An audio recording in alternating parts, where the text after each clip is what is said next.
جذبہ جنون نظر آیا اور کمشنر صاحبہ آپ نے بھی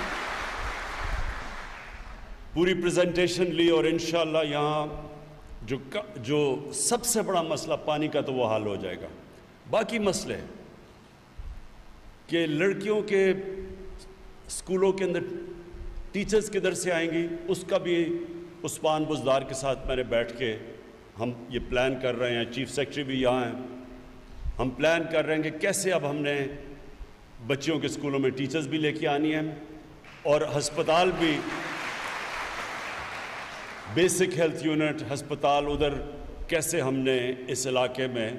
جو لوگوں کو صحت کی سہولیات ہیں وہ بھی پوری کرنی ہے۔ اب میں آپ کو صرف عثمان بزدار کی ایک بات بتا دوں کہ میرے پہ بہت لوگ سوال پوچھتے ہیں جی کہ آپ نے عثمان بزدار کو کیوں چیف منسٹر بنایا؟ کیونکہ میں نے یہ میاں والی کا علاقے میں لوگوں کے حالات دیکھے تھے۔ میرا یہ مان تھا کہ جب تک کسی کو سمجھ نہ ہو کہ ہماری طرح کے یہ پسماندہ علاقوں میں لوگ کیسے زندگی گزارتے ہیں، جب تک ان کو احساس نہ ہو وہ کیسے ان کی مدد کریں گے؟ جن لوگوں نے لاہور میں بڑے بڑے محلوں میں رہ کے چیف منسٹر بن جائیں اور چیک اپ بھی لنڈن میں جا کے کروائیں، بچے ان کے لنڈن میں ہوں، ان کو کیسے احساس ہوگا کہ یہاں لوگ کیسے رہتے ہیں؟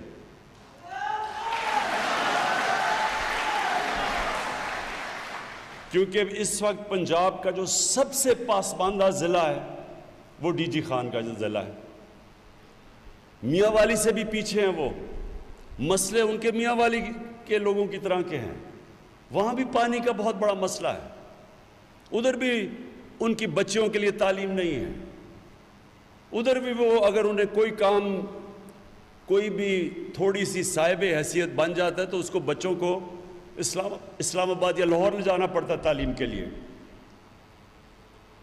بالکل ادھر جو آج میاں والی ہماری ضلع کے اندر مسئلے ہیں وہی ڈی جی خان میں ہیں، وہی بکھر میں ہیں، وہی تونسا میں ہیں، وہی ڈی آئی خان میں ہیں۔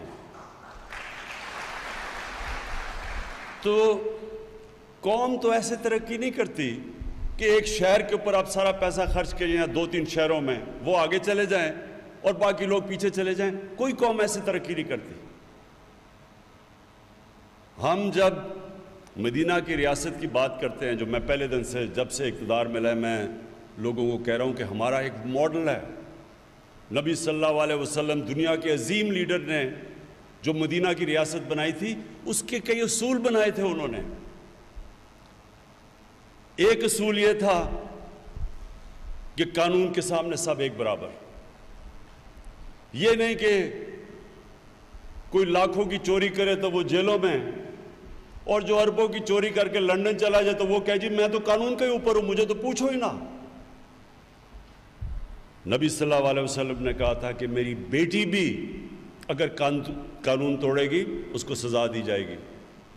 اس کو کہتے ہیں قانون کی بالادستی۔ میاں والی میں مجھے یاد ہے یہاں بڑے بڑے طاقتور لوگ تھے، وہ ظلم کیا کرتے تھے، کیسز کر دیتے تھے غریبوں پہ، کمزور بیچارے جیلوں میں پھنسے ہوتے تھے۔ جو مجھے درخواستیں کیا آتی تھی کہ عام آدمی کی جرت نہیں ہوتی تھی طاقتور کے سامنے کھڑا ہونا، کسی کے اوپر بندوق رکھوا کے جیل میں ڈلوا دیا، تھانے میں ڈلوا دیا، کسی کو مار پڑوائی گی اس کے اوپر وہ منشیات رکھ دیں، تو بیچارے کمزور لوگ یہاں ڈرتے تھے۔ تو مجھے یاد ہے میں جب یہاں سیاست شروع کی تو سارے مجھے کہتے تھے کہ یہ جو بڑے بڑے دھڑے ہیں آپ ان کو کیسے شکست دیں گے؟ یہ صرف یہی نہیں کہ تھانے کے اوپر ان کا کنٹرول تھا، یہ بڑے بڑے طاقتور گنڈوں کو کنٹرول کرتے تھے جن سے لوگوں کو مارے پڑواتے تھے۔ تو قانون کی بالادستی کا مطلب یہ ہے کہ ہم نے کمزور کو اوپر اٹھانا ہے اور کوئی بھی طاقتور اس کے اوپر ظلم نہ کر سکے۔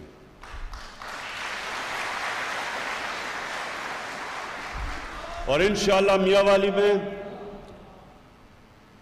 میں آئی جی صاحب یہاں آئے ہوئے ہیں، آپ نے مسلسل نظر رکھنی ہے ایس پی صاحب یہاں بیٹھے ہیں، آپ نے نظر رکھنی ہے اپنے تھانوں کے اوپر، وہ جو تھانوں میں ظلم ہوتا رہا ہے، آپ نے خاص نظر رکھنی ہے کہ کسی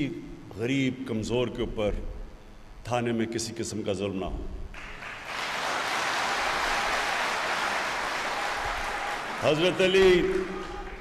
حضرت علی رضی اللہ تعالیٰ کا قول ہمیں کبھی نہیں بھولنا چاہیے۔ انہوں نے کہا کفر کا نظام چل جائے گا لیکن ظلم اور نا انصافی کا نظام اس لیے نہیں چل سکتا کہ اللہ کی برکتیں نہیں آتی اس معاشرے میں جدھر ظلم ہو۔ یہ جو جن کو ہم کافر کہتے ہیں وہ کیوں وہاں خوشحال ہیں؟ میں ان ملکوں میں گیا ہوں، اسکینڈینیویا، ڈینمارک، سویڈن، ناروے، آپ وہاں جا کے دیکھیں، آپ کو نظر آئے گا انسانیت کا اور انصاف کا نظام۔ ان دو چیزوں کے اوپر انسانیت اور انصاف کی بنیاد تھی جس پہ مدینہ کی ریاست کھڑی ہوئی تھی۔ تو ہم نے انشاءاللہ اس ضلع سے شروع کرنا ہے، کیونکہ اصل میں دیہاتوں میں سب سے زیادہ مسئلہ ہے لوگوں کو۔ یہ جو تھانے کچہری کی سیاستی، یہ کیا تھی تھانے کچہری اور پٹواری کی سیاست؟ کہ ان سرکار کے لوگوں کے ذریعے لوگوں کے اوپر ایک خوف طاری کیا جائے تاکہ وہ ووٹ دیں انہی بڑے بڑے لوگوں کو۔ میں یہ چاہتا ہوں آپ آزاد ہوں، ایک آزاد قوم بنے، کسی کا آپ کو خوف نہ ہو، جو جرم کرے اس کو سزا ملے، چاہے وہ طاقتور ہے چاہے وہ کمزور ہو، اور جو محنت کرے اس کو اس محنت کا پھل ملے۔ ہمارا انشاءاللہ یہ جو کوشش ہے پوری اس پاکستان کے لیے، لیکن یہ کمزور علاقے جس میں میاں والی اور ڈی جی خان جو چیف منسٹر کا ضلع ہے جو پیچھے رہ چکے ہیں، سب سے پیچھے رہ گئے ہیں، اس کے آگے اور بھی یہ جو راجن پور وہ بھی پیچھے رہ گیا، وہاں بھی برا حال ہے۔ میری ساری کوشش یہ ہے کہ ہم پہلے ان علاقوں کو اوپر اٹھائیں،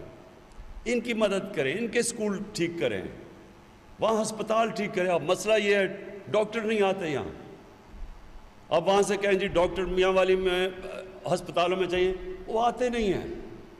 اب میں نے ان کو کہا ہم نے نیا ایک سسٹم بنانا ہے کہ یہاں کے ہسپتال خود اشتہارات دے کے اپنے ڈاکٹرز کو بھرتی کریں، بجائے یہ کہ وہ انتظار کریں کہ پنجاب سے آئیں گے۔ جس طرح یہاں یہ سارا اوپر خٹک بیلٹ پہ بچیوں کے سکول میں ٹیچرز ہی نہیں تھی، لیکن دوسری طرف کرک میں سارے سکولوں میں ٹیچرز تھی، تو کیوں نہیں یہاں سے ادھر کرک سے ٹیچرز لے لیں؟ لیکن سسٹم ایسے بنا ہوا تھا کہ نہیں جی وہ لاہور سے فیصلہ ہونا ہے کہ ٹیچر آئے گی یا نہیں آئے گی۔ تو ایک نیا نظام لے کے آئیں گے تاکہ ایسے علاقوں کے اندر ہمارے سکولوں میں ٹیچرز بھی ہوں، ہسپتالوں میں ڈاکٹرز بھی ہوں، اور ہماری جو پولیس ہو وہ کمزور کی حفاظت کرے۔ پانی کا یہ شروعات ہے انشاءاللہ سارے علاقے کے اندر، یہ پانی کے اوپر ہم نے سب سے زیادہ زور دینا ہے، اس لیے کہ وہ بنیادی ضروریات ہیں لوگوں کی۔ اس کے بعد یہ جو کیڈٹ کالج بنا ہے اس کو ہم نے اب، یہ ببلی خان کہہ رہے تھے کہ اس کو اپ گریڈ کریں، اس کو پوری ہم اس کو فنڈنگ کریں گے، اس لیے کہ میں چاہتا ہوں کہ سارے علاقے کے لوگوں کے لیے کوالٹی ایجوکیشن ملے، کیونکہ جب آپ کو سکول،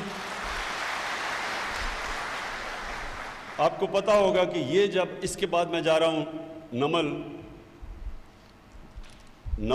نمل ایک انٹرنیشنل سٹینڈرڈ کی یونیورسٹی ہے، تو یہاں سے جو لوگوں کو جانا پڑتا تھا لاہور اور تعلیم لینے کے لیے، اگر